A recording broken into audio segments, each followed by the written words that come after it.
Good morning, everyone. On today's show, we got a new background, but it's also that time of year again. What I mean by that is it's that time of year for us to talk about how broken YouTube's copyright system is. There's some stuff going on. I want to talk about it publicly once again, just to give it the once over for 2024, just like we do every single year. But also, there's a lot more to talk about on today's show, so I'll see you right after this.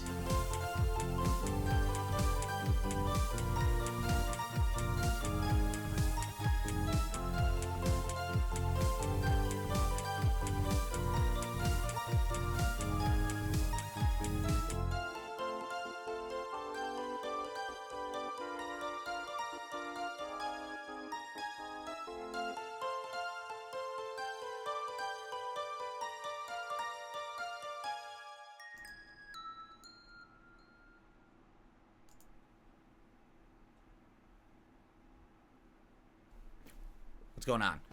Hello, everyone. Welcome to the show. Today is Saturday, the 3rd of February, 2024. I'm Darkside Phil, and I welcome you here to the Level 1 podcast. And although I'd like to say the first one of the new month, that was yesterday, but I was behind the 8 ball.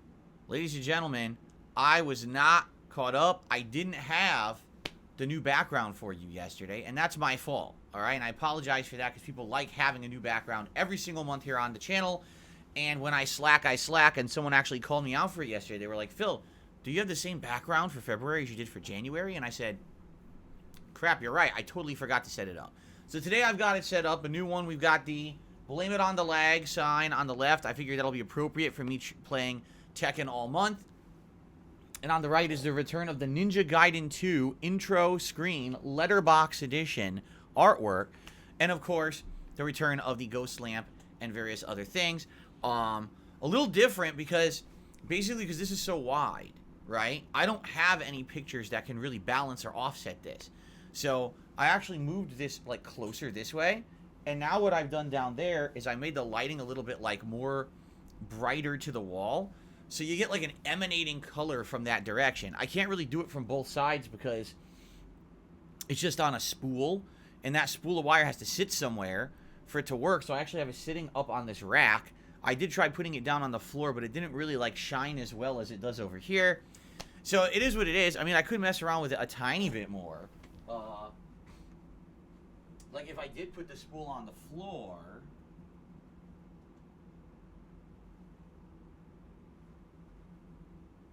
like that.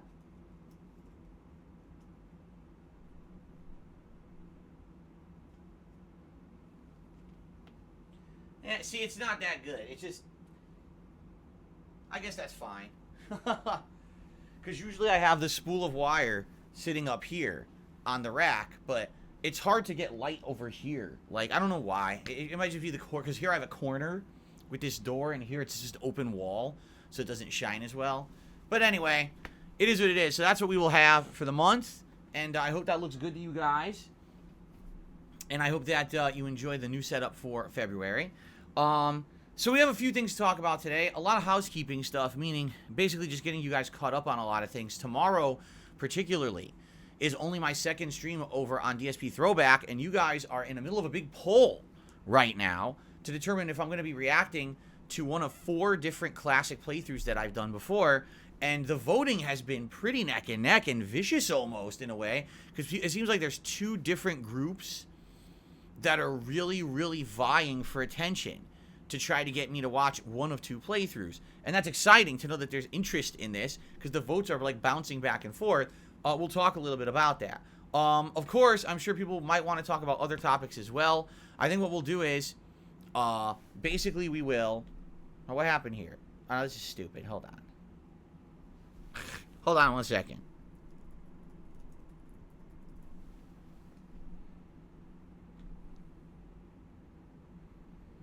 one of my things signed out on me here. And I need to sign into it because this is where I get some information. So hold on one second here. Here we go. Today on the show, we're going to be discussing a topic. And that topic is something that essentially I end up talking about once a year at great length. Nothing really ever changes with this topic, okay? By the way, we're good now. I signed back in. Nothing ever changes with this topic. But every single year, the topic rears its ugly head. It's annoying. It's angering. It's infuriating, actually, I would say. To the point where I wish that things would change or improve, but they never do. It's like a vicious cycle every year. But I think that it's just necessary to talk about it once a year, especially when people get riled up. Well, people are getting riled up. The topic is YouTube copyright abuse. Namely, people who use the very, very flawed and broken YouTube copyright takedown system to harass other people. It's happened to me.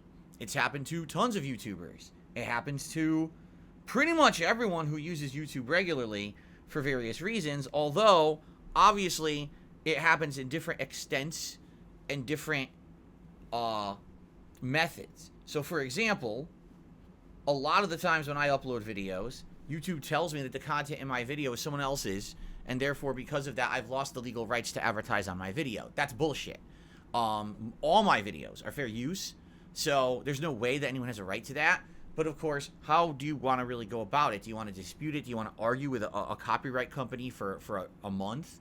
Like, perfect example of this, on DSP Throwback, part 1 of my Final Fantasy 13 playthrough, the most viewed video since I started that channel last month, is claimed by another company, Square Enix, claiming that, oh, we own the copyright to it. No, you don't.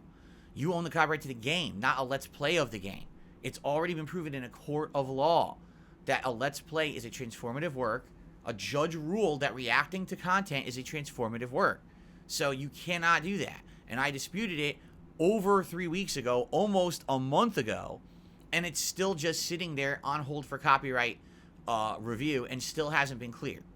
That's frustrating, okay? Now here's the thing. In reality, it's not that big of a deal for me. But for some people, it's a huge deal.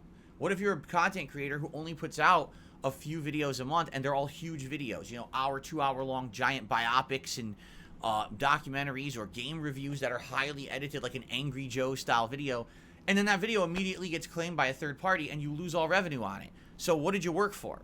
That's supposed to be your job, and you're not getting paid for your job because YouTube system's busted, right? That's just one way that the YouTube system is really screwed up.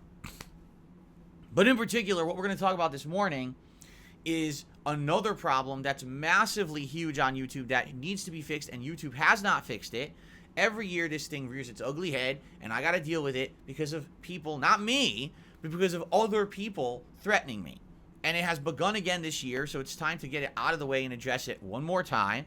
Ladies and gentlemen, it is the abuse of YouTube's copyright takedown system. This is different from the content ID claiming system. This system is essentially, oh, I own content. I'm saying that you stole it from me. You didn't have right to use it, so I'm copyright claiming your video to take it down.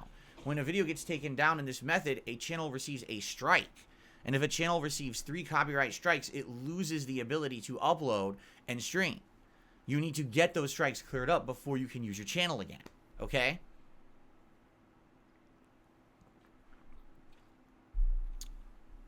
Now, I've been on YouTube for 15 years. Over 15 years, actually. It was the fall of 2008, so actually we're coming up on a 16-year anniversary this year. I have had false copyright strikes issued against me as early as 2009 when I was playing Grand Theft Auto, Grand Theft Auto 4's first DLC, The Lost and Damned. Supposedly, I got takedown requests from Take-Two Games, but then they were cleared up later. If they were legit, why would they have been cleared up? They never would have. So it leads me to believe that, yes, even these earliest strikes were not real.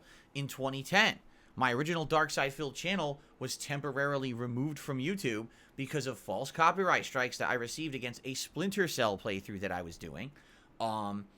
After I reached out, well, actually, it wasn't me, it was my fans reached out to the makers of the game, which I can't remember if it was Ubisoft. I think it was Ubisoft. After reaching out to them on social media and saying, why would you take down YouTuber Darkside Phil for this? It's just a Let's Play. To which they responded, oh, we looked into it and we didn't. And so they worked with YouTube to clear it up, and come to find out it wasn't Ubisoft that took down my video, but someone who was named Steve Jones, or at least had just made up the name Steve Jones, and submitted these false claims to YouTube, and YouTube idiotically believed them with no evidence. So, there you go. We're talking about stuff that happened, 15 years ago. And you would think, well, in 15 years, YouTube's definitely improved their system. Well, yes and no. Basically, YouTube doesn't just frivolously grant these copyright claims anymore. What they at least try to do is confirm that someone who's trying to do a takedown actually has information that makes sense. So, for example, right now, if someone tried to do a takedown against, I don't know, Mr. Beast, and say that something in a Mr. Beast video was their property, okay? They would have to cite, okay, well, here's my evidence. See, this video actually was originally on my channel on this date, this time. It was right here, and he used it without my permission, all right? Then, at least if YouTube confirms that and says the video is correct, okay, it's a real video, yes, you could see it was used here and it was used here, they'll confirm that stuff before they'll hit you with a strike, okay? Also, from what I'm to understand, another thing that they do is if you get a strike, or let's say one channel hits you with like 20 strikes, like let's say they say, oh, 20 times you abused our copyright, YouTube will not shut down your channel. They'll group those into mass claims and basically like hit you 10 times one strike, another 10 times two strike. See? So your channel just doesn't get completely destroyed and you have time to work on clearing up those copyright strikes, okay? But in general, all right, just being honest, it's still a broken system. It gets abused every single day, and I can tell you why from my own personal experiences. In the last couple of years, I've had a couple times where people lied to YouTube about various things and got copyright claims against my channel. Just last year, the intro of my podcast, the Level 1 podcast, used to be an instrumental edited riff of a rap song. It's not the real rap song. It's definitely been edited enough that it's not the original riff anymore. But someone wrote up false copyright claims, claiming they were the studio that owned the rights to the original rap song, which they didn't, by the way. Even the studio listed in the claims was wrong. That's not the studio that owns the rights to the original rap song. But they made it up, and they cited a sound along. They said, well, here's the original song on YouTube, and here's the remixed riff that Phil's using. That's copyright, and therefore we're claiming it. And it was a completely bogus claim. But YouTube granted it. I had to dispute it. It took 2 weeks, and then it got cleared up. But this is what I mean. YouTube doesn't really care. If you approach YouTube on these issues, and you say, why are you granting these strikes against my channel? They're obviously not real. YouTube will say, oh, well, it's not our job to determine that. We just are a middleman. If you have an issue, get a lawyer. I wish that was a joke, or I was exaggerating, or I was just trying to like make shit up. I'm not. That is YouTube's attitude. They don't want to get involved in any copyright matter. They will just grant stuff after a very cursory review of the information. They'll grant the claim, and then it's up to you to clear it up. Whether you go through their 2-week process of disputing the claim and saying it's fake, I don't believe it's real, and then after 2 weeks, if no one issues a lawsuit, the claim gets released, or you have to get a lawyer yourself and go to YouTube and say, if you don't release this right now, we're going to sue. And then YouTube will release the claim. It's 2 different ways to do it, basically. So basically, yeah, that's the problem with YouTube's system. So why am I bringing this up today? Well, because I'm totally out of the loop on all this stuff because I don't pay attention to it because it doesn't affect me. It has nothing to do with me. But I guess, once again, someone out there is impersonating me and using my very, very general information, like my name and street address. You know, stuff that everybody knows, right? Because I was doxxed how many years ago? As soon as I moved here, I was doxxed. So everyone knew my street address and everything that long ago. So they're using this very basic information to go out there and hit YouTube channels with takedowns, copyright takedowns, for having used, I guess, video footage off of my channels. I don't know, because again, I'm not issuing any strikes. I don't see them. I don't know anything about them. okay? But this apparently has been an ongoing thing for many years. This is not the first time. This is probably like year 3 or 4 in a row that this has happened. And every single time we go through this same vicious cycle, here's what happens, all right? All of a sudden, a bunch of my detractors or haters or whoever it is, they get hit with these false strikes. They get very upset, all right? And they immediately get upset with me, even though I'm not involved with it and I have nothing whatsoever to do with it, okay? So they start yelling at each other. They start yelling at me, and then they start threatening, all right? Oh, you better take action. You better get these cleared up. It's in your name, therefore it's your responsibility. Every statement there is wrong. Literally every statement made is incorrect, okay? Just because someone impersonates you doesn't mean you're legally responsible for what they did. That's identity theft. What are you talking about? That's a crime. If someone takes my identity and impersonates me and does malicious things with my identity, that is a federal crime. That's not a crime against me. That's them committing the crime. So if you have an issue with someone impersonating me and doing malicious things, you have to contact the company that's granting the malicious action, which would be YouTube, all right? You have to go directly to the source of the problem, YouTube, right? And then YouTube needs to fix the problem, saying, why are you granting all of this fake stuff in someone's name when they're outright saying it's not them? So once again, here we go. This is the yearly time that I will remind everyone. I'll say it publicly right here on the podcast, and you can clip this and you can use it. I, Phil Burnell, do not hit anyone with copyright takedowns or strikes. I do not. I don't pay attention to anyone's content outside of my own. I'm not aware of who on a daily basis is using clips from this channel or any of my other YouTube channels for any purpose, good, bad, or otherwise. I don't care. I'm here to make content just for my people. That's it. I don't care about what anyone else does or says. I don't care if there's hate watchers, detractors. You do whatever you want. I've been through this for almost 16 years now. I'm used to it. I don't care. I'm still here. I'm still thriving. I'm not going anywhere. So I'm not worried about you. You can do whatever you want. But I want you to think about how insanely illogical it is to try to make threats against me for something that I'm outright not doing, and you have no evidence that I'm doing it, okay? Right now, there are actual detractors who apparently are talking and saying they're going to amass money to file a lawsuit against me. First of all, there's not a single lawyer in the United States who will do that. Because, again, you can't sue someone for something you have no evidence that they did or did not do. You have no evidence I did anything. I'm telling you outright, it didn't happen. I'm not doing it, okay? You can't sue me for that. It's not possible. The lawyer would say, well, where is the malicious action coming from? YouTube. Well, then we have to go to YouTube. YouTube would have the evidence. YouTube would have all of this stuff. You can't just sue someone outright frivolously. It's going to get thrown out of court. It's a waste of everybody's fucking time. Now, I'm not saying there's not a lawyer out there who will take your money. They will. A lot of lawyers look for suckers. Say, here's an idiot. I'll just tell them, hey, I charge $200 an hour, and I'll bill this person for 40 hours, and then next thing you know, I'll say, oh, the fucking lawsuit's no good, and now they're out thousands of dollars. Who cares? I made a bunch of money. So people are suckers. They will fall for that, and they'll probably waste a lot of time and money doing that.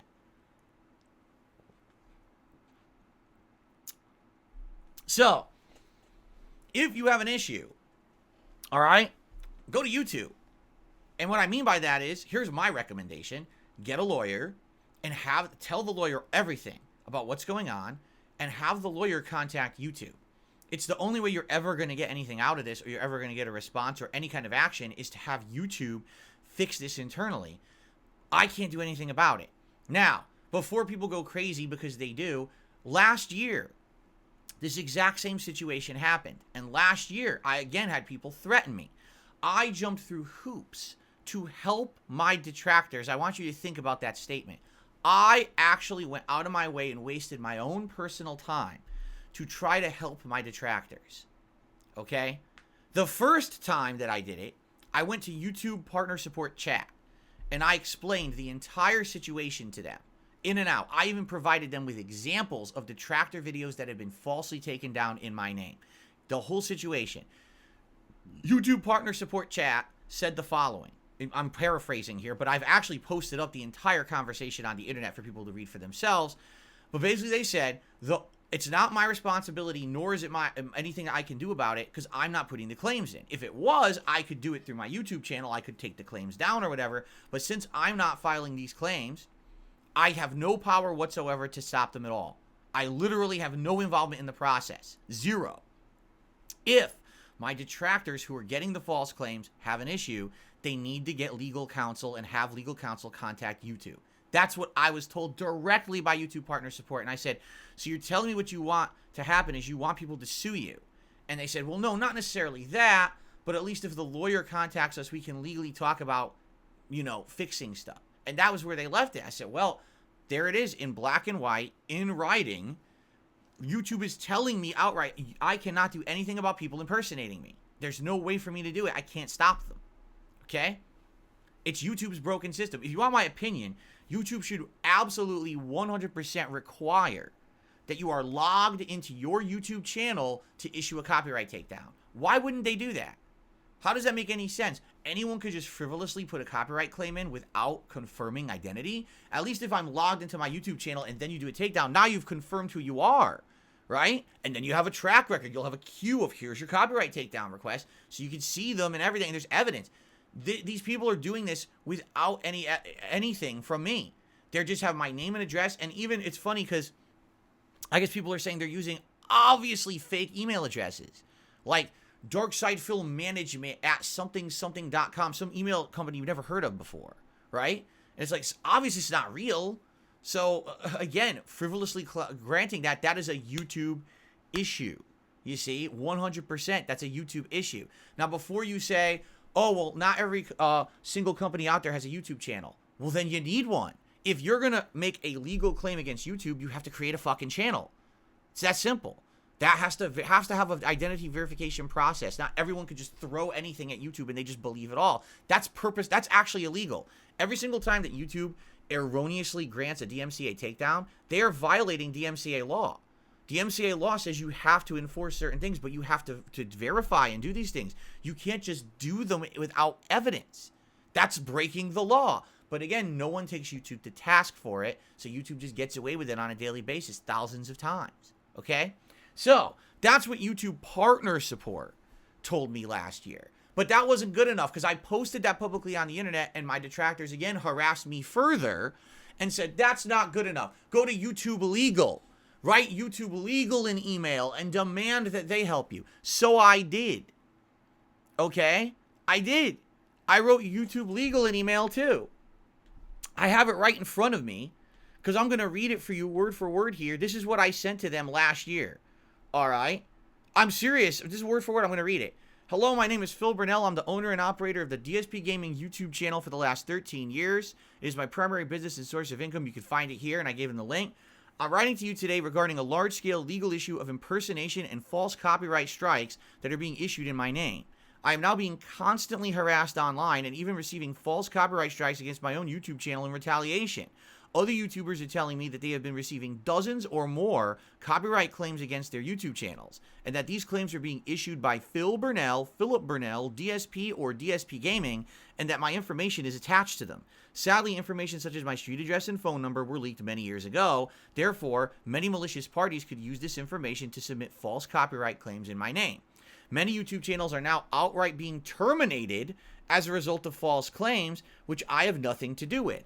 But I'm being held accountable for them, and that is both ethically and legally not right. YouTube should be vetting all copyright claims before issuing a strike, but I can assure you they are not doing so, and now this is hurting both my public reputation as well as my business. I have received many threats from people saying they are now going to do the same thing to me, which I have done to them, despite my not having any involvement in this whatsoever. I've attempted to contact YouTube support on the matter via the live chat on 2 occasions, and both times I was told there is nothing we can do, you just go speak with a lawyer.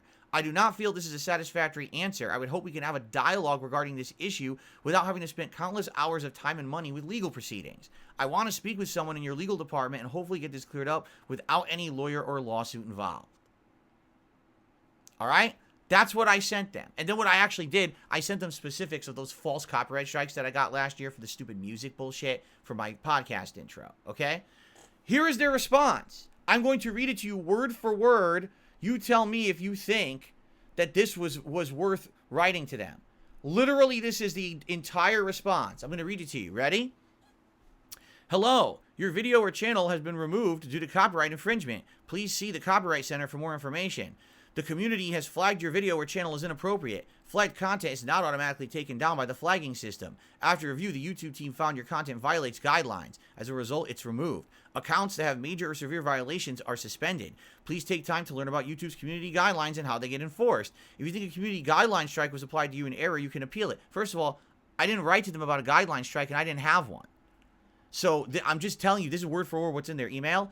I didn't even write to them about a guideline strike. This is their response. I'm going to continue.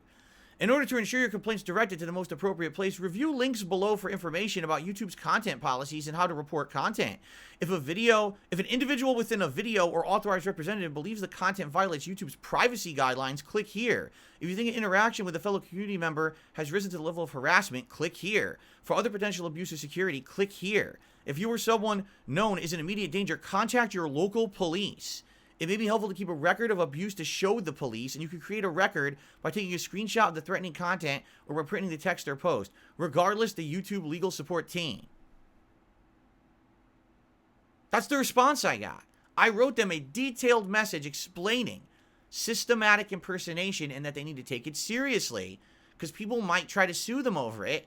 And they gave me a form letter response talking about community guidelines. And if you're afraid that you're being harassed, contact the police.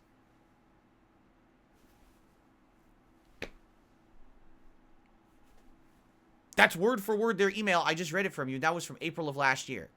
Okay? So, I just want to make this very clear. One more time. All right? I do not condone any of the actions of anyone out there who takes down someone's videos with false copyright strikes. Okay? I don't condone anyone using my information, my personal stuff, and trying to impersonate me and take stuff down. I condemn it. I want it to stop. But I've done everything possible within my reasonable power to contact YouTube, notify them of the situation, provide them with examples, and get them to listen, and they don't care. They've outright told me time and time again, if someone has an issue with a false copyright takedown, get a lawyer. And that's their answer. And that's what everyone has to deal with YouTube. It sucks. It's terrible. It's not satisfactory whatsoever. It shouldn't be that way. But it seems like that's what we got to deal with if we deal with YouTube, right? That's, I guess, what they call it, the nature of the beast, right? And I don't even like having to waste time talking about this today. I don't. But I'm getting, no lie, this week I got like 5 or 6 threatening emails from various people who claim they're my detractors. I don't even know if they are because I don't pay attention. I don't know who my detractors actually are. One guy was like, oh, I'm so-and-so, and you know who I am, and I'm going to do this. I was like, I don't know who you are. I don't have a fucking clue who you are. I don't listen. I don't care. I'm fucking on my channel doing my own content. I don't watch your shit, right? So, but what it is they're saying, we want you to write an email to legal. We want you to do this. I'm like, I already did that. I've already done everything possible from a reasonable perspective to intervene and stop it, and YouTube doesn't care. They're a giant company. They don't care about the little guys like us. They don't give two shits. If this were some megalo YouTuber who makes them millions upon millions of dollars, maybe then they would care, because that person would likely have a lawyer who would then immediately slap them with some kind of a legal thing and say, hey, this is bullshit. You got to stop it because this is a big business or whatever. I don't have that. I don't have that. You don't have that, right?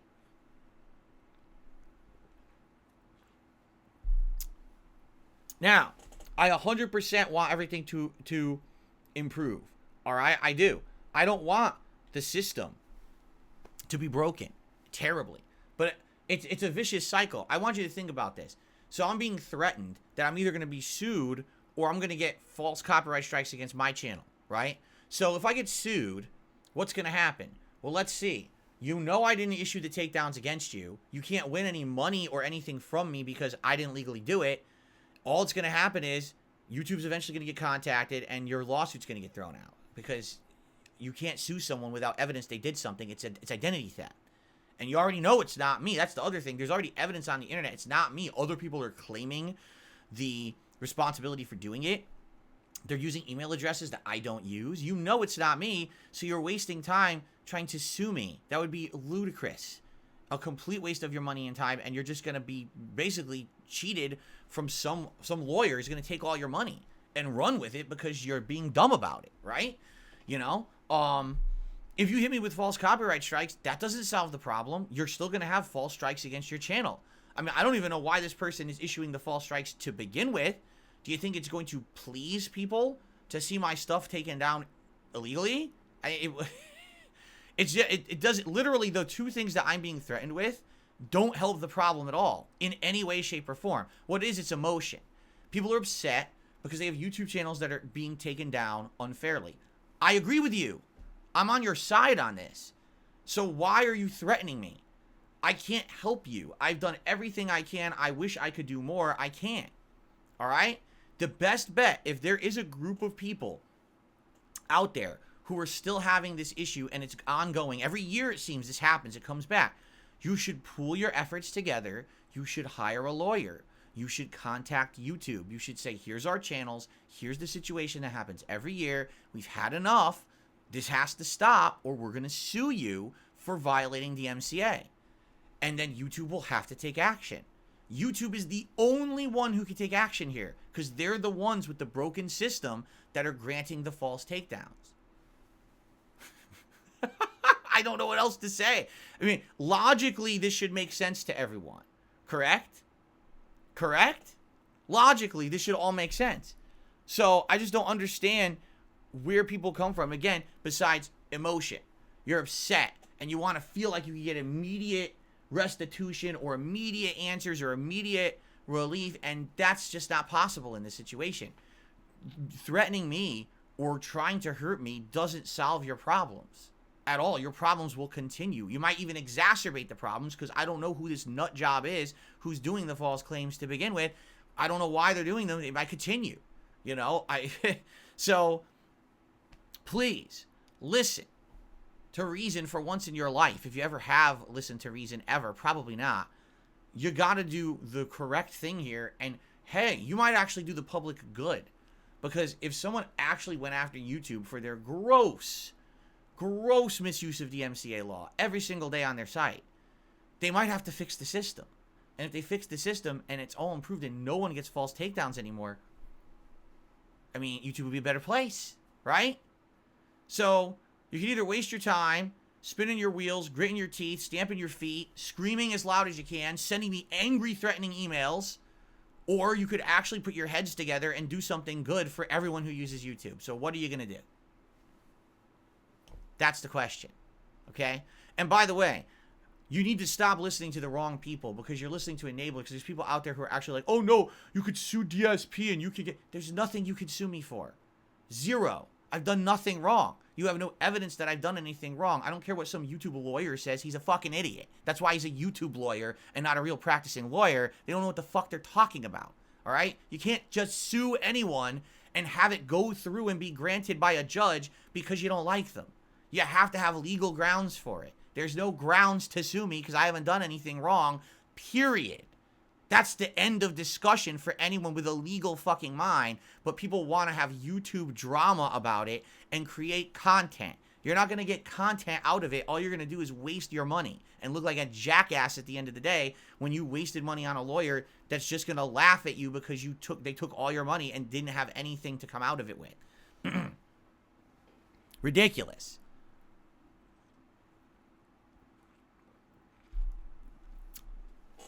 Anyway, so people are saying, why am I giving it attention? Because I'm getting threatened. I told you this week I got like 5 or 6 emails, threatening emails. This isn't just like, hey, I just want to let you know what's happening. It's like, you better do something or we're going to sue or we're going to hit you with false strikes. Like, what does hitting me with false strikes solve? Zero. You want content out of my channel. You're going to take it down? For the same broken system that's hurting you, what's the point? It doesn't even make any logical sense. It's like, what are you talking about? Why would you do that? And again, emotion. That's what it is. It's not logic. It's emotion. People are upset. I totally get that. I've been there, you know. But there's no quick fix. This is one that, you know, sadly, we're all beholden to a giant corporation that we all upload content to. And we all have to abide by their broken-ass systems and rules. And this is one that we've been dealing with for ages. And it sucks, okay? I agree with you. So, all I have to say is, please be logical about it.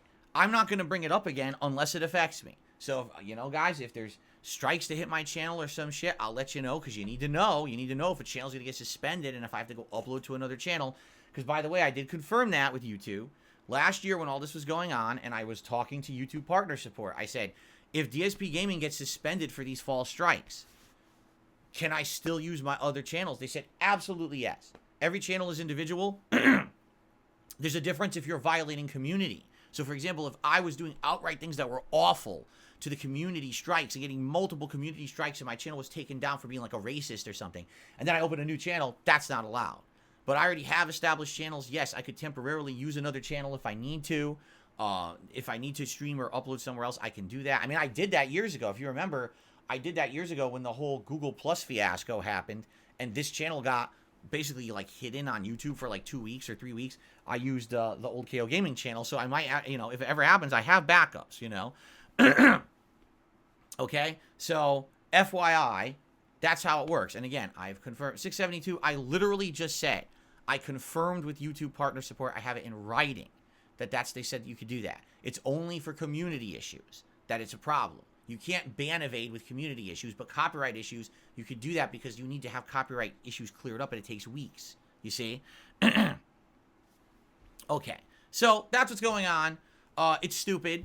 I wish I didn't have to waste time talking about it, because again, it's nothing I'm involved in. It's nothing you guys really are involved in, but got to let you know what's happening, because I got to make a public statement about it. It seems like once a year I have to do this, right? At this point, once a year this happens, and I have to come out and make a public statement about it again, and it's just like, what can you do, right? So, it is what it is, and, hopefully nothing comes of it. If anything, if something comes of it, I'll be honest with you. Someone needs to collectively go together and make a class action lawsuit against YouTube for this, and say, YouTube is grossly abusing DMCA law every time they grant a false claim. And we have evidence of all these false claims. Here they all are. Sue them. And then when YouTube gets hit in the pocketbook saying, listen, all this monetary loss of our channels and things because they were shut down because you granted false strikes and didn't vet them, YouTube will have to fix their system.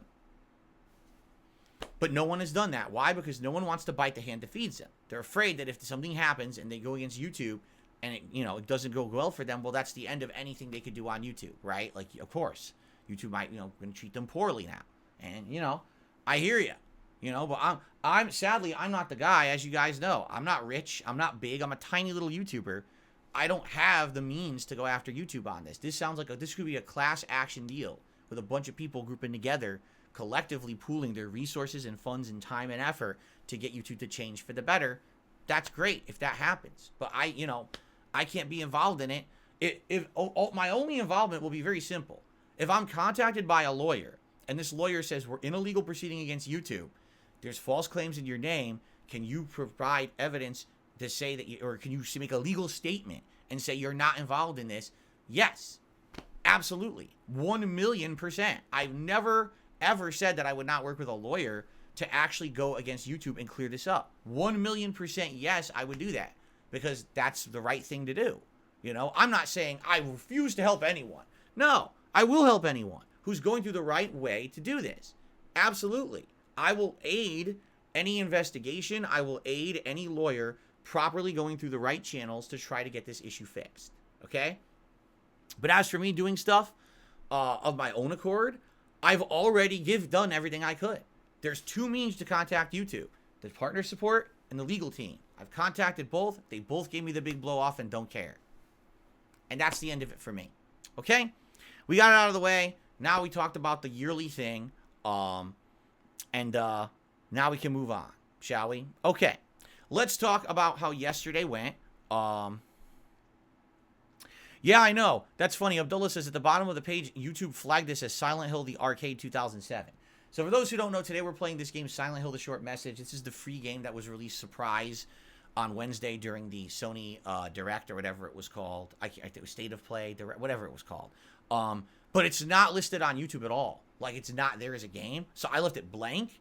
And then what YouTube is supposed to do is flag the stream once the game starts playing to detect what it is. But it auto-detected the wrong game, and I didn't play a game yet. So I don't know. You know, it's probably going to be listed wrong. There's nothing I can do about that.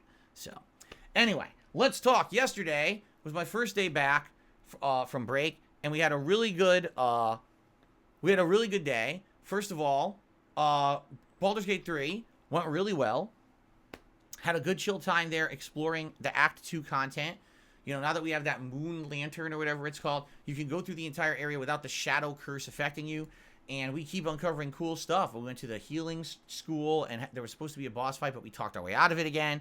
We went to this cave full of, like, acid and fought some enemies, and basically did a lot of exploration. Ran into Raphael again for the second time in the playthrough, and making good progress. Although I was a little miffed because you get to this area, and you could see this, like, glowing town out in the distance.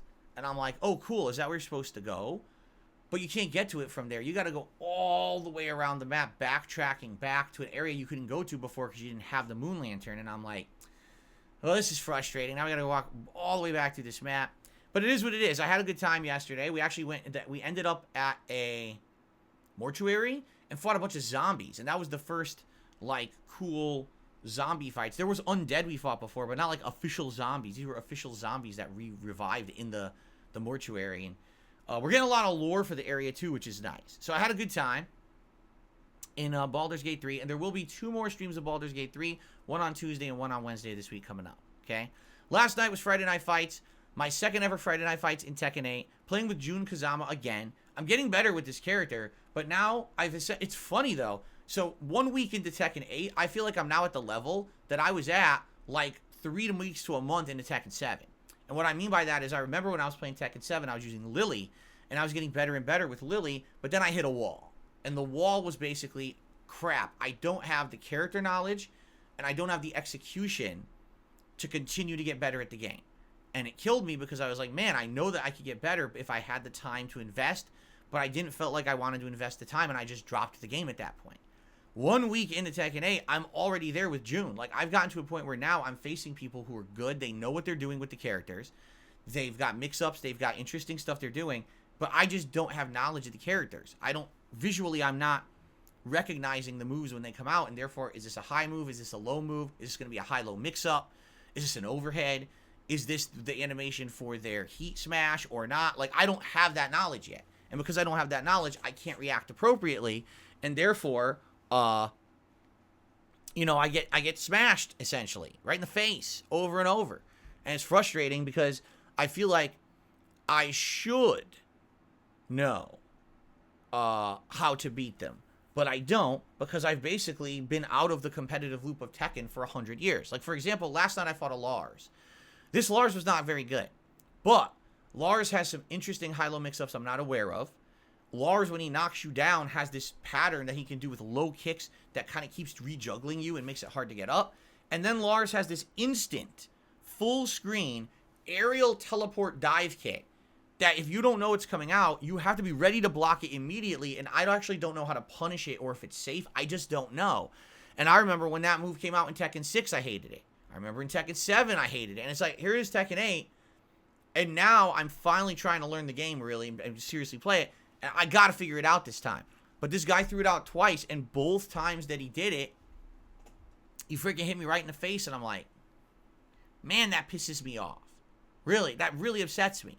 So, that's the thing I'm facing now in Tekken 8. It's not, you know, I'm scrubbing it out and don't know what I'm doing. I'm learning because I'm watching videos now, so I've learned things like, how do you implement the heat moves for June? What are her best combos? What is her fastest punish? Right? I know the answer to all of that. I had 3 or 4. There's 2 great punishes I can do with her. I know how to implement heat 2 or 3 different ways. I know how to use your heat move to get health back. I know that when you have heat enabled, now you can use the moves that usually would drain your health. They don't drain your health anymore. Like, I know all of this, and I've got good combos, right? For now, it's just the lack of knowledge. I face a character like Leroy, and I fought a good Leroy last night, and I didn't know what to expect because I never fought a Leroy before, and he's hitting me with like punch, then a low hit, all of a sudden instant sweep, and it goes into a big juggle. All of a sudden instant flipping kick overhead, big juggle. I'm like, oh, I don't know what these moves are. Man, if I knew what they were, I'd be able to block them and react to them correctly, but I'm not, you know, because I haven't seen them. So that's the state I'm at. And the thing is, if we're in a situation where I keep playing the game, I probably will get that character knowledge. But I'm hoping that I'll have the buy-in of people to keep playing the game. Now, guys, have you seen how the videos have done? They've done all right, but if you notice, nowhere near the attention or viewership that I got for Street Fighter 6. Okay? Just being honest. And even me asking you guys, like, what would you want? Like, today was either going to be Tekken 8 new character or this Silent Hill game. And I said, if we don't play the Silent Hill game, it's not a big deal. We'll play it during the football marathon next week. People voted to see Silent Hill today. So, I mean, it's a hot new fighter. You would think people would want to see me learn new characters, you know, keep jumping in. And I'm going to be honest, I don't see that enthusiasm for Tekken 8 like we saw with Street Fighter 6. But people had said for months they were bored of Street Fighter 6 and they wanted a new fighting game, and Tekken 8 was it. It's out. I'm playing it. I'm learning. I'm getting better. You know? I'm doing everything necessary here. You know what I mean?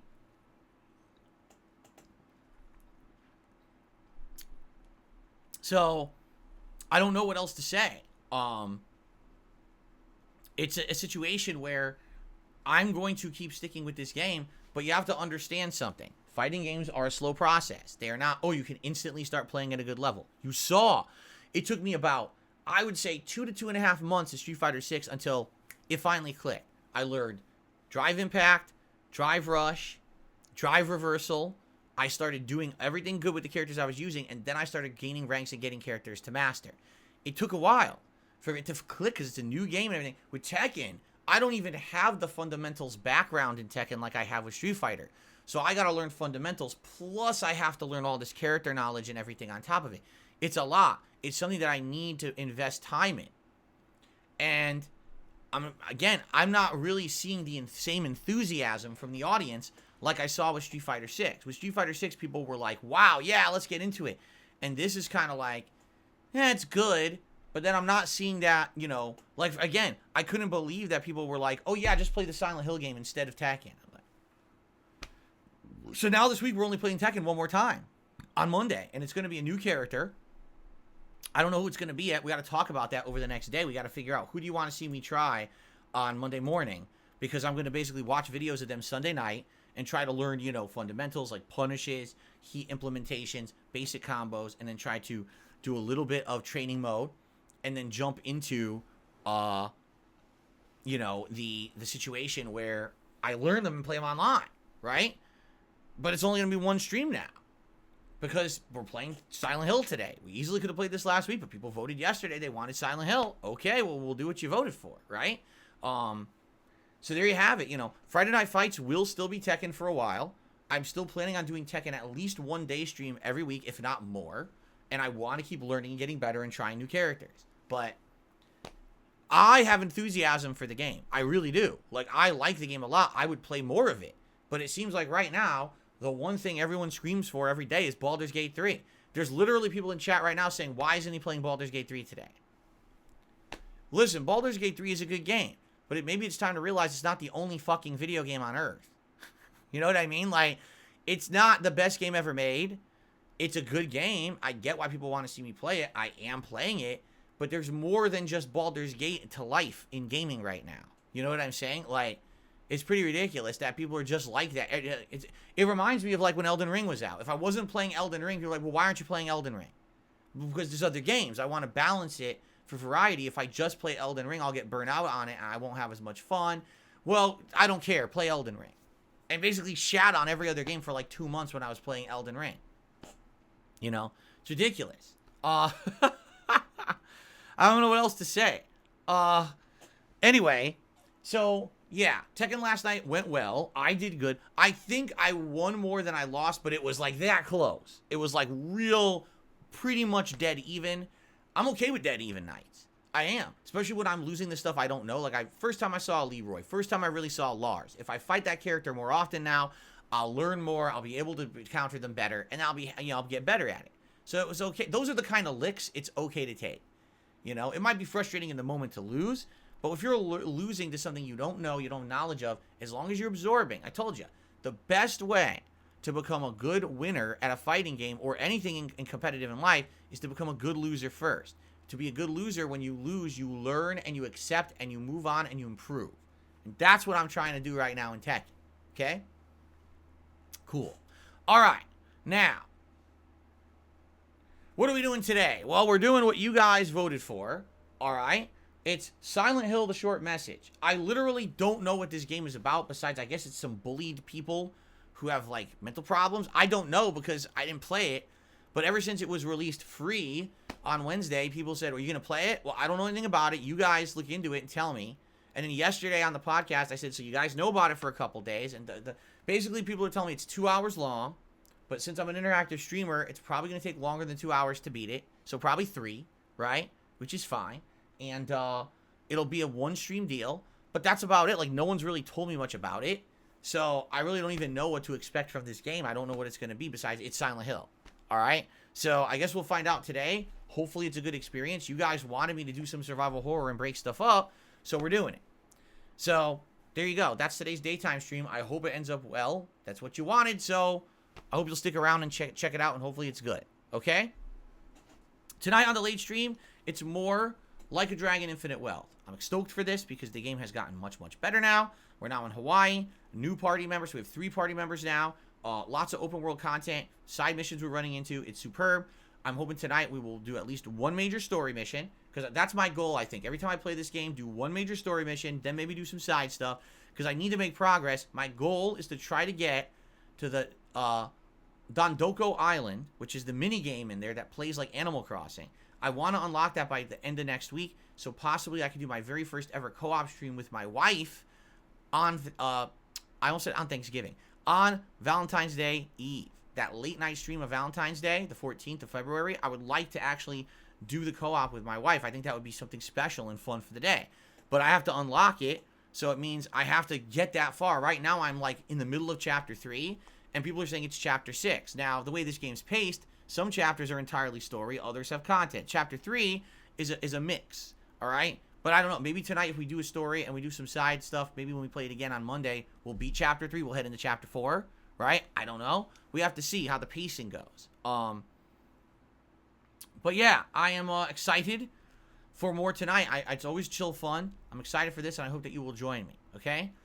Tomorrow, Sunday, React Day. And what I mean by that is all day I'm reacting to stuff, literally.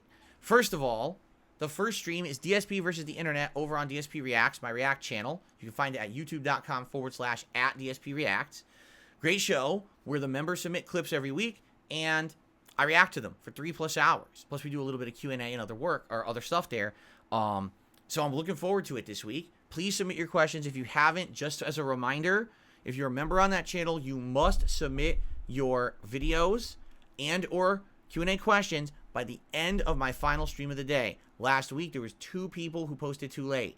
I don't know if they're upset because they haven't contacted me about it. But yeah, that's the cutoff. You must submit by the end of the streams on Saturday, because right after that late stream, I head over and I make that thread so that we can do the streams the next day. And I'm not going to be putting videos in 5 minutes before we stream. You understand? It has to be done ahead of time. Get it in a playlist.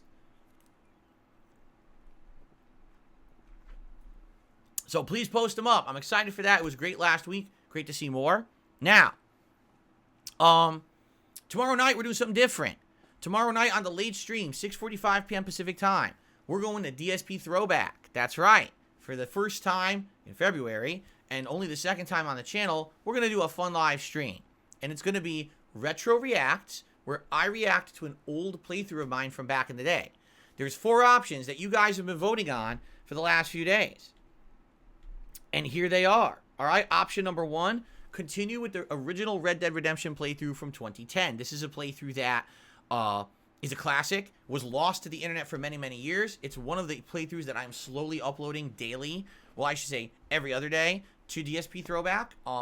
So I watched like 2 parts of it last time, and people absolutely loved it. They said, wow, really outstanding. Can't wait for you to do this more React-style stuff in the future. Second option, my original Dark Souls 1 playthrough from 2011. That's right, the first ever run in the game. I went in with 0 knowledge of it, how to play it, anything about the mechanics. I walked in, and I got my ass handed to me in a paper bag. I tried hard to figure it out. I couldn't figure it out. I didn't have a strategy guide. I didn't want to keep looking stuff up. And I got to Blighttown, and I rage quit. All right, so it's an epic first-time run. Everyone agrees, like, it's hilarious because of the mistakes and the things I did that I didn't understand. And now, how funny will it be to watch that back from a modern perspective? Now that I've played every FromSoft game and I appreciate them all and I'm decent at them now, to now go back and see my first run from 14 years ago will probably be, well, excuse me, 13 years ago will probably be pretty hilarious, right? My original Bloodborne run from 2015. Now, at that point, I had played Dark Souls 1, Dark Souls 2, and Demon Souls. So this was like my fourth FromSoft game ever, but that game had some critical changes, like no more blocking, no more armor or shields. Instead, it was based on the parry system, which I didn't understand, so I flubbed my way through that game my first run. Later on, I played it years later. A second run, I did much better, but that first run, it's rough, okay? And then the last option, my original Heavy Rain playthrough from 2010. This was one of the first ever choose-your-own-adventure narrative-based games that I played on YouTube. Man, I hammed it up. I remember really going over the top, hamming up the commentary on that one to try to have funny scenes and things. And to this day, people still say one of my best playthroughs that I've ever done because it's entertaining as hell, plus being a cool murder mystery, which is something really neat to see, like a suspenseful take, me guessing what's going on in the game and stuff like that. So, FYI, you guys have been voting on this for over 2 days. Over 400 votes have come in. There's still time. You could still vote today. You have 24 hours left to vote. But here's the results. Red Dead Redemption 1, 15% of the vote. Dark Souls 1, 42% of the vote.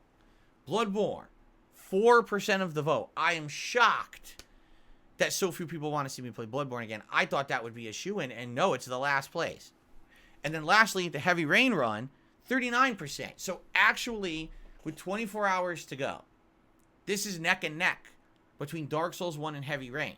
Because if you do the math, that's only a 3% differential. Well, 1% of 400 is 4. 3% would be around 12. So 12 votes are determining this thing right now. If just a handful of people go over there and vote, this thing could flip. And it's funny because yesterday when I said this, Heavy Rain was in the lead. And now within 24 hours, it's flipped, and Dark Souls 1 is in the lead. Will it flip again? I don't know. I really don't care. I think either of those playthroughs would be a great React event to do. So tomorrow night on the late stream, Retro React on DSP Throwback, and it's going to be whatever wins the poll. Head over there to the community tab of DSP Throwback and vote if you haven't. It's youtube.com/@DSP Throwback. Go to the community tab, vote on that poll. I'm curious, did someone vote on it right now because I said that? Yes, 9 more votes came in, but Dark Souls 1 is still winning. There you go. So please keep voting. Now, one other thing. Subscribe to the Throwback channel if you want to talk on the stream. Reason being, just like all of my other YouTube channels, the streams will be subscriber-only mode. So if you're not subscribed for 24 hours and then you try to attend that stream, you are not going to be able to talk on it. All right? I want to make this abundantly clear because last time some people didn't know that and they went to the stream and couldn't talk, even some regulars, and people were very upset and were like, oh, I can't talk on that stream. You got to subscribe now so you can talk tomorrow night. All right? Cool. Now, that channel brings in pretty much no revenue. It makes like, I'm not even kidding, it makes like 50 cents a day on ads. All right? So if you attend that stream and you like the Throwback content, please support it. Whether it be, you know, super chats, being a member on that channel helps, tips during that stream, anything during that stream would be appreciated to help that channel because it is an ongoing project and this would be an opportunity for it to actually earn something. So it'd be great if we could get a good crowd out there who would support that stream. Okay? Cool. On Monday, we go back to full-time gaming after a full day of reacting. Monday morning, it will be Tekken 8. Well, I should say Monday afternoon. It'll be Tekken 8, new character. What character? I don't know. Right now, I'm leaning towards 2. Jack 8 or Kuma. Why? Because they're big, beefy characters. They're silly. They're fun. I've already kind of picked a couple more standard characters. Like, I would argue Paul Phoenix, June, they're more standard characters. King's a grappler. So now maybe go to one of these big, beefy style Tekken characters. But that's just my take. I don't have to use them. It could be up to you guys. What do you guys think? Who would you like to see? We have today and tomorrow to talk this out and figure it out. So let's continue to talk. Give me your opinions, right? Give me your feedback. And,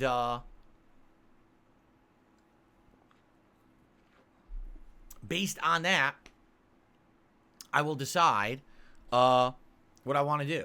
All right, let's see. Let's see what you guys want to see on Monday. And what I'll do, like I said, Sunday night, I'll try to figure out who I want Sunday night. Sunday night, I'll watch videos, whether it's Heat, tutorials, punish tutorials, combo tutorials. I'll watch some matches, and then I'll try to apply that to my gameplay. I'll go into training mode and just do some basic practice to start, and then we'll go online and see what I can do. Okay? Cool. Monday night, more Like a Dragon Infinite Wealth. Tuesday, Baldur's Gate 3 and Pal World, which I'm very excited to get back to. Pal World is a very fun game. Again, I compare it to those years when that year and a half when I was playing ongoing Minecraft. I kind of feel like that's what it's going to be for us. I really enjoy it. The once a week that we're playing it. 2 to 2.5 hours of chill fun Tuesday night. And then Wednesday, more Baldur's Gate 3, more Like a Dragon. That's the streaming week. If you didn't notice, I didn't mention Suicide Squad because I'm not playing it. I'm glad I'm not. All reports are that essentially the story's good, gameplay's boring. It shouldn't have been a shooter game like this. It should have been an Arkham game. Everyone wishes it was an Arkham game, and it sucks because of it. That's sad. That's really fucking sad because obviously it means that Rocksteady's management doesn't know what they're doing and completely veered from the path of something people wanted. Why they would have made a looter-shooter style co-op shooter game instead of something that someone wanted, I don't know, besides idiot management. Also, I am not going to be playing Foam Stars right now. I'm not saying that I wouldn't check it out eventually, but right now I got so much on my plate. I'm trying to play as much Like a Dragon to unlock that Dondoko Island quickly so I could do the co-op with my wife. So I need to be focusing on what I'm focusing on right now. Simply doing this Silent Hill stream today is kind of taking away. And keep in mind, next week, we have a marathon. Yes, ladies and gentlemen, among all this time that we're talking about this stuff, we have a marathon 1 week from today. It is DSP Super Bowl Bash right here on DSP Gaming all day long. I will be in NFL attire, all right? I will be all decked out. I'll have some props and things to have during the stream. In addition to that, there's going to be some booze. What booze? I don't know. I haven't decided yet. I got to see what I can get. Maybe I'll get some beer. Maybe I'll get some hard liquor. I can't spend a lot of money on this right now because things are very tight for me right now. So I have to figure out what I can do and not break the bank, essentially. But I'll see what I can get. My wife's going to be making food. Multiple things. We've discussed either maybe a crazy dip or quesadillas or both, but she might make other stuff too. She's going to be looking for recipes this week to make during that stream. And of course, there's going to be gameplay. Now, the one thing we have determined is you want to see NFL. So I'm going to get the old Madden on my Xbox Series X from it's like Madden 2023 or something. And we're going to do a simulated game of the Kansas City Chiefs against the San Francisco 49ers with the updated rosters. We'll see who wins. I'll commentate over it while drinking. It should be pretty funny, actually, I think. Okay? Then, what else are we going to do? That's up to you. Because we have options. We could do multiplayer games. For example, I could do a silly segment of Modern Warfare 3 multiplayer, which, by the way, just a few days before we'll have updates. There's actually new content coming out for it, like new maps. So that could be pretty cool. Could do some Tekken, right? Just jump online, play some people in Tekken. We could maybe go back to Street Fighter for a stream just for fun and variety. I don't know. Or we could actually continue with the playthroughs that I'm doing right now. We could do a little bit of Like a Dragon. We could do a little bit of maybe Tekken offline stuff. Maybe do some character stories, right? Whatever you want. It's a throwback, laid-back day. It's not something serious. It's not like, oh my God, this is a marathon where we have to play 7 games all in one session or anything. It's nothing like that. It's going to be way more relaxed, and I feel like it's a great way to approach it. Instead of having monstrous pressure on us to get stuff done during this thing, instead just have a good time and just have a chill day, all right? So I think that's going to be great. I hope you guys will join me for that. Usagi Jojo says Tekken Ball. I mean, yeah, but Tekken Ball is pretty boring. Even my wife played it once and was like, what is this?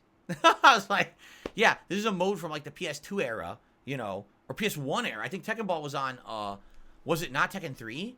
It was one of the older Tekkens that they added that to the console version of the game. It's like, it's a silly party game, but it's not meant to be taken seriously, right? Anyway, so let's talk about it in the next week. Now we really got to decide in the next week. What do you want to see outside of just the NFL sim? There's options. What would you like to see during the day?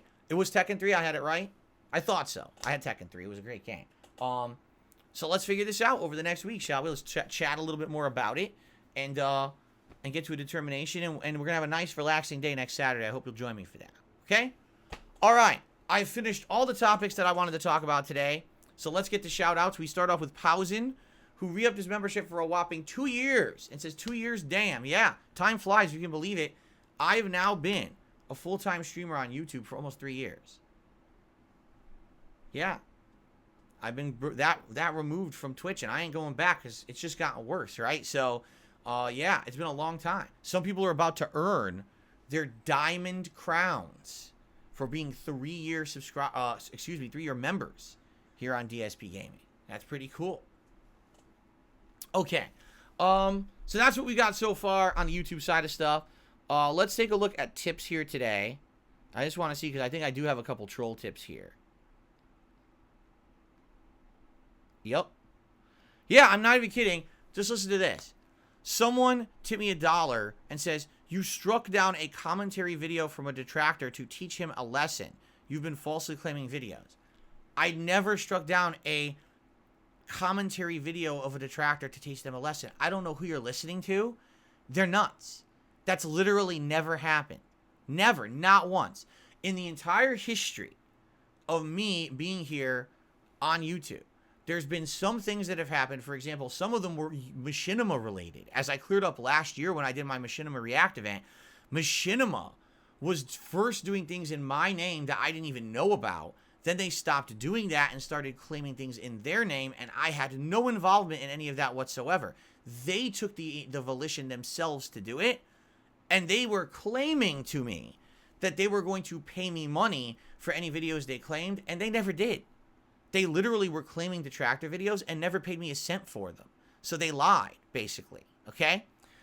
The only videos I've ever actively claimed on YouTube were videos that were cut and paste stolen from my channel. And what I mean by that is someone literally ripped a podcast, ripped a stream of me playing games, and they added no commentary, no criticism, no one talking over it with it, just re-uploaded it.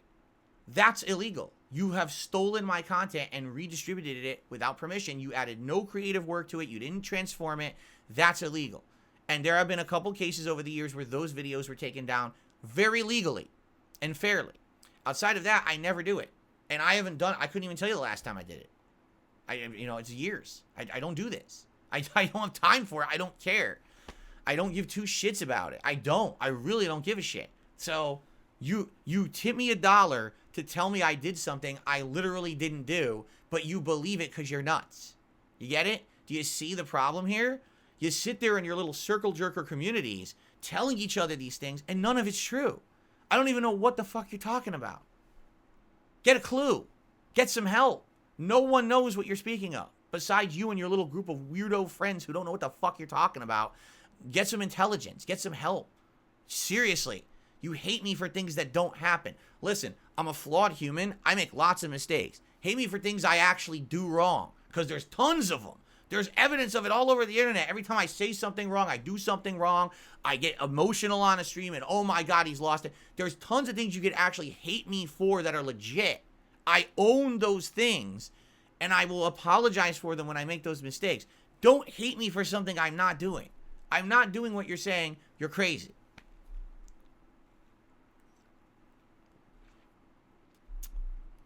By the way, let me know your mailing address. I got a spoon to send you. Anyway, I received a $3 tip from an anonymous tipper. What's your thoughts on the Sonic X Shadow Generations? Okay, good question. So, it was just recently announced that there is going to be a Sonic collection of sorts that's going to be sold. I think it's this fall. Is that correct? It's coming out this fall? So, it's basically 2 products in one. Okay?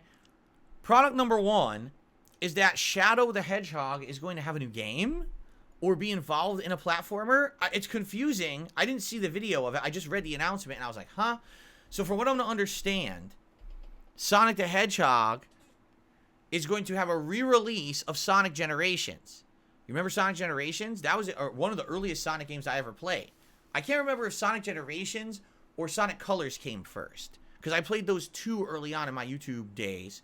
And I liked both, by the way. I actually thought Sonic Generation was outstanding. And I really liked the game.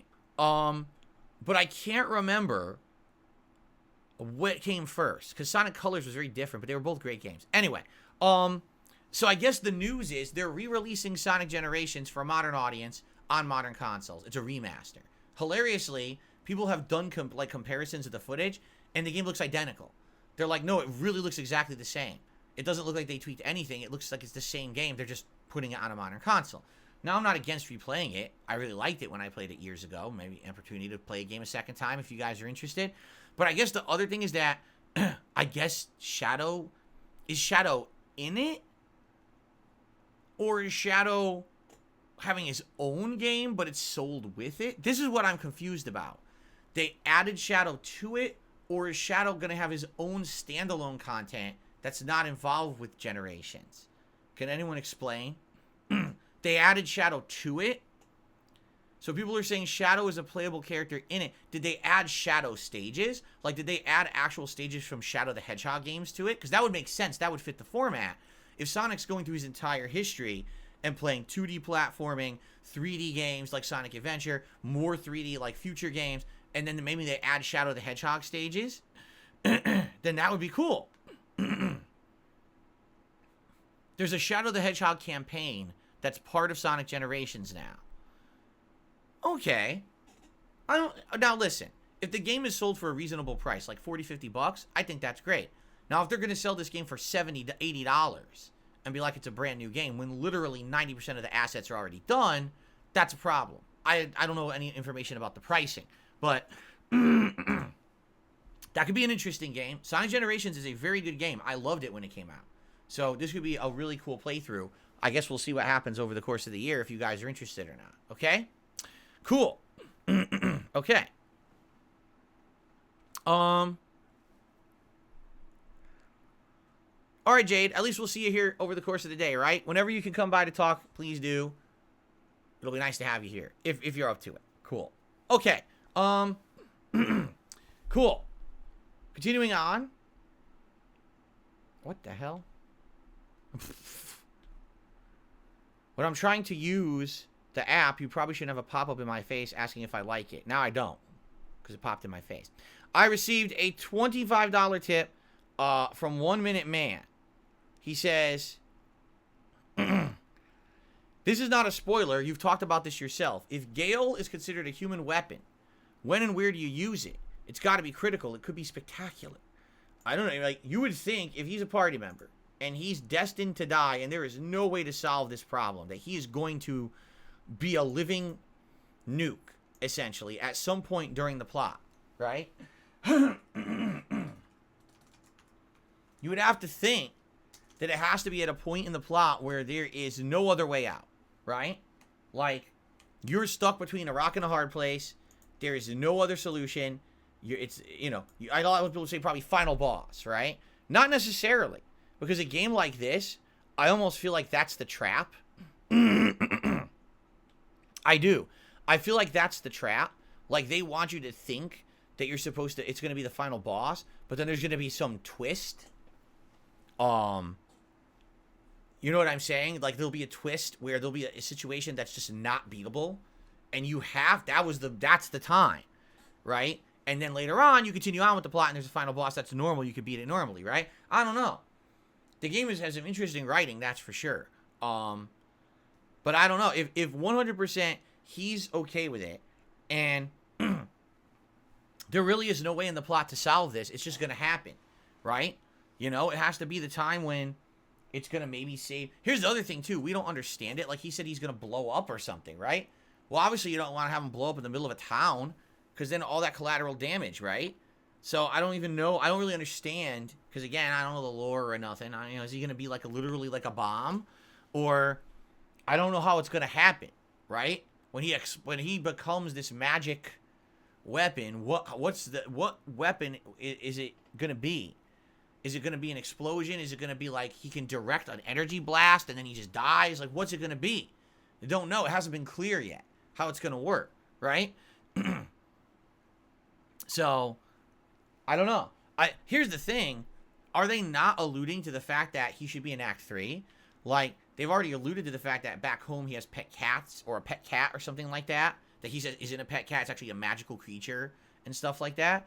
So, it's like, I don't know.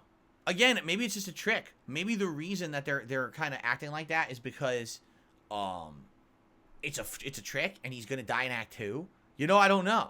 So I don't know. I guess we'll see when we play further. But that's an interesting question. You know, in what situation would it make sense to have someone who's a living weapon be utilized? Shit, I don't know. I mean, I would say there's obviously a moral problem there, and a lot of people would just say never. But if the guy's totally okay with it, he's come to terms with it, and he realizes this is my fate, I can't ever get out of it. He wants to sacrifice himself for the greater good. I guess the question is, what is the moment that needs to be the greater good? I don't know. This is the first time playing the game. I guess we'll see. Okay. Let's see here. Jade is suggesting maybe I try Law in Tekken 8. Law. Law's been around forever. He used to be the flippy kick guy, and then they put so many flippy kick guys in the game that he almost became like not the flippy kick guy anymore. You know, he just had that quick sweep, and if it counter hits, then you get the big juggle after. All right, cool. Thank you for the suggestion. Let's see here. I received a $3 tip.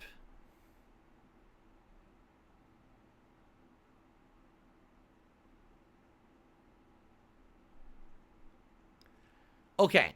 Sorry, I'm trying to read this message. He hate me did a $3 tip and says, I'm eating at a fancy restaurant called Chipotle. Have you ever been? Oh, very fancy. Let me tell you, the first thing, when you walk in and they give you that white glove treatment at Chipotle, you'll never have that experience anywhere else you ever eat. It's just like, you know, remarkably groundbreaking what they've done with the place. I think I ate at Chipotle twice ever. I think the first week I moved here, there was a Chipotle, and I wanted to try it just to try it. And if I remember correctly, I think I want to say I got like a burrito, and I thought it tasted good. And then if I remember one more time since I've lived here, and this was ages ago, I got like a bowl, one of those bowls you can get. And I thought that the bowl was just okay. And that's the last 2 times I've ever eaten there. Mostly because there's really none near me, nor does it really appeal that much to me. But my wife and I have eaten at Qdoba before, which I think is supposed to be like a direct competitor. And at Qdoba, I usually get this bowl. They have this like hot chicken bowl. It's called like Cholula hot chicken. And so I use the Cholula hot sauce on chicken. And I usually get like black beans, rice, corn, like a fajita veggie mix of like onions, peppers, and stuff like that. And some kind of a queso. That's really good. Whatever that is, whatever that bowl is at Qdoba, that one I really like. And I've gotten that quite a few times. I think that's delicious. But as for Chipotle, meh. And you know, I think what really killed it for me was when they had the freaking E. coli outbreak. Was it E. coli or was it salmonella? It was one of the two. They had an outbreak at their stores like many years ago. And after that, I was like, now, if they're that poor at keeping health standards at the stores, why the fuck would I ever eat there ever? And I never did since. So, like I said, probably 10 years ago I ate there once, and then maybe like 9 years ago I ate there another time, and that was it. And I haven't eaten there since, and I have no desire to. So. Minzu, no, we're not playing Persona 3 Reload. No. Any recommended Firehouse sandwiches to try out? The one that I got that I really liked was called the shit. It was called the shit sandwich. No, I think it was called the Firehouse Club. No, I can't remember what it was called, but I'm pretty sure it was various meats, and I think it had bacon. I think it had like all the veggies, and you get it however they load it up, and it's super delicious. It's like sweet. It's a sweetness, but then you get like a tanginess, and you get all the savoriness of the meats. It tasted delicious. I've only had 2 there, and the other one that I had was a chicken one, which is this roasted chicken, and they slice it up, and then you can get whatever you want. So I think I had like provolone cheese, lettuce, tomato, honey mustard, and that was really good too. I think that's just you make your own chicken or something like that. And I did that, and I loved it. So, okay. I'm well aware Persona 3 Reload is free on Xbox Game Pass, but I've told you guys daily why we're not playing it. I don't know why I would need to repeat myself a 17th time at this point. So, I think we'll just skip it. No, Moxer says, do you think another Batman Arkham game would have been the solution? I would have preferred a Superman game. No, the Arkham trilogy ended at the end of the trilogy. Done. Move on to something different. But it doesn't, like, this whole infatuation with the Suicide Squad is insane to me. All right? I don't know who thought that it was a good idea to make 2 movies and now a video game on them. Who the fuck cares about the Suicide Squad? A bunch of D-team villains and Harley Quinn combined together to be stupid and irreverent and immature and violent is like, that's like 1990s. Really, that's like the 90s comics. That's what was hot in the 90s. You had the anti-heroes. Like Punisher became popular. Deadpool became popular. Something like Suicide Squad would have been popular in the 90s. Why do we care about it now? I just don't understand why everyone's obsessed with that. It's stupid. So when you have an entire community clamoring for content, we want a Superman game. How about a Flash game? How about a Green Lantern game that's worth a shit playing? Anyone in the Justice League that hasn't had a game yet, fucking Wonder Woman, right? Could make an amazing game. All these heroes in the DC universe untouched. Let's do Suicide Squad instead. What fucking moron at that company greenlit that? What dunce was in a position of power and thought Suicide Squad was the way to go? I'm just at a complete fucking loss that anyone with a knowledge of any of these characters or anything that the gaming community or comic book community would want would greenlight a Suicide Squad game. You'd have to be stupid. I'm sorry. That was the most boneheaded decision. And I feel bad for the people at the studio who probably worked their asses off to try to make this game good and just kept being told, no, it's got to be a team-based shooter. Games as a service. And then what happens? Games as a service falls apart. Oops. Now we got to change the game halfway through to take out the games as a service, just like they had to do with Gotham Knights. They had to do it with this one. It's like, you fucking idiots. You all try to jump on a bandwagon so late. And then it blows up in your fucking face. You know what I'm saying? Really dumb. So, yeah, really stupid. And I agree with you. I didn't want another Arkham game. I think the Arkham trilogy is perfect. I mean, I hate Arkham Origins, you know. Superman would have been great. Or anyone. Like, just pick a character people want that we're already asking for, instead of let's go off the fucking edge of the cliff like a lemming and jump into the ocean with some stupid idea that some idiotic CEO probably came up with, you know. Moxerius says, Warner Brothers just wanted a Guardians of the Galaxy. I feel like if the Guardians movies didn't work out, we got a video game, people would also be saying, why do they keep trying? There you go. I mean, funny enough, the Guardians game didn't do well, and it was superb. The Guardians of the Galaxy game was great, and no one played it because it had a bad rep because of games as a service, because of Avengers. It wasn't even a games as a service game, and it got a bad rep because of Avengers the year before, right? I use an electric razor because I have incredibly sensitive skin. If I use a straight razor, my skin will swell up and inflame and become infected. When I first had to start shaving when I was a teenager, I was using a straight razor for a good 6 to 8 months. And what ended up happening was my entire face broke out with disgusting acne, like insanely bad. And I went to the dermatologist and he said, yeah, you have really bad skin and there's nothing you could do about it. It's in your genes, because my mom also has really bad skin. So you got to do stuff. One of the things I recommend, you go with an electric razor. Yeah, it's not going to be as precise as a straight razor, but it doesn't take a layer off your skin, essentially, when you're shaving. So you're not going to get the same level of inflammation and problems. The thing is, electric razors have improved over the years. When I was a kid, they weren't as good, but now they're much better at shaving, and they do a pretty good job, I would say. So, yeah, I've used an electric razor for ages. You know, I literally used a straight razor for about 1 year of my life, and then I had to stop. It was just so bad. I had to stop.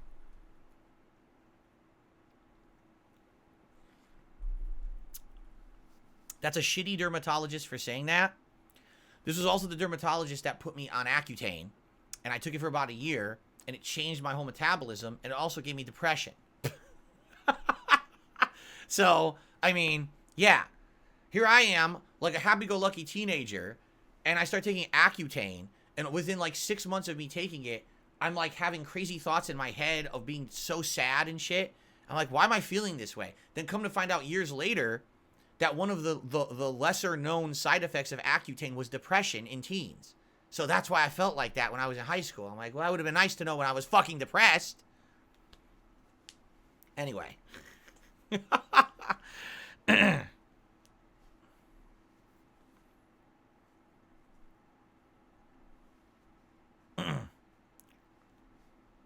I'm glad you're enjoying the Infinite Wealth playthrough, No Sleep Real Vibes. No, I've never made homemade ice cream, nor would I know how to really do that. Seems like it would be pretty complicated, no? Churning your own ice cream. Joel Loft says, I finished Amnesia the Bunker recently. It made me wonder which Amnesia game is my favorite and why. Machine for Pigs is definitely the worst. For sure, it sucks. But outside of that, I think all the other three are unique. Like the first Amnesia is rough around the edges, but it's still a decent game. What was the one that you were set in like the desert? That one was pretty good, except the ending is fucking bizarre. The whole alien baby shit is really weird, but for most of the game, it's pretty good. The Bunker's also quite good.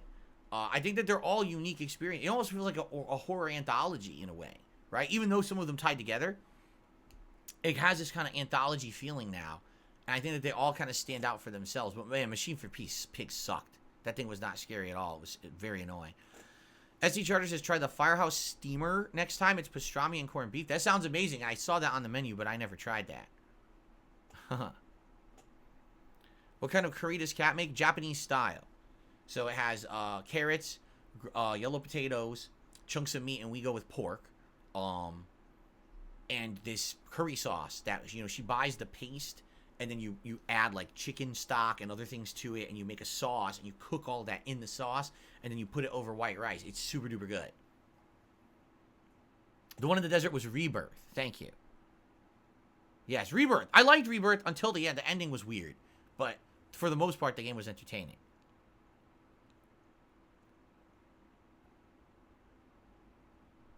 Okay. I think it's time for us to adjourn the show for now. Thank you for chilling with me here today. Sorry that we had to do the stupid copyright segment, but I felt like I had to do it, right? It's a necessary thing. Once a year to remind everyone that's what happens on YouTube, and you got to deal with it. And again, apologies all around for anyone who suffers with copyright bullshit on YouTube. It ain't right. It's just not right. No one should be going through that nonsense. It's, you know, it's unfair that people can abuse copyright the way that they do, and YouTube does nothing about it. You know, I think it's really messed up, quite frankly. But I've done everything I can. YouTube doesn't care. And I hope for the best. Really. I hope that people will get together one day and do something against YouTube to try to fix this, because us little guys, it seems like we're powerless to do anything. They want us to lawyer up. You know, here's what gets me, right? I'll end with this, because I actually forgot to say this. When I was talking with YouTube chat, and their answer is get a lawyer. You know what that says? Get rich. That's literally the answer. So if you have any problems with anything that YouTube does wrong, be rich or fuck off. Because a normal person can't just hire a lawyer. A lawyer charges, no exaggeration, around $200 an hour for their services. So for a lawyer to do anything, even to have a conversation, to talk to YouTube, you're going to get billed thousands of dollars. So YouTube says, if you have any issue with us and you think we're doing something wrong, get rich or else fuck off. What kind of an attitude is that? So you're not going to talk with me. You're not going to work with me. You want me to get a lawyer to have a conversation with you. What an elitist attitude, right? I hate that. That's trash. That's completely against anything I believe in. You know, they should have an open line with people to talk about this stuff. Don Fanucci is ridiculous. He says $200 pretty fair. You should be able to get everything out in that time. You're insane. Just the initial meeting with the lawyer will be over $200. You understand that, right? Anything a lawyer does, they bill you ridiculously. All right? Oh, I know, because I've dealt with lawyers before. It's ridiculous. They make a phone call. Well, that's a minimum 1 hour billing. $200. Anyway, so thank you all for a great show. Let's now start talking about next week's marathon and settle in exactly to what we're going to be doing. But in the meantime, we're in the home stretch of winter. We're enjoying games. We're having fun. I hope that you guys are liking the vibes. Hopefully Silent Hill today is good. If not, I guess we'll talk about it, because we're going to play it and, you know, and comment on it. But yeah, thank you for watching. Thanks for listening. Thanks for chilling.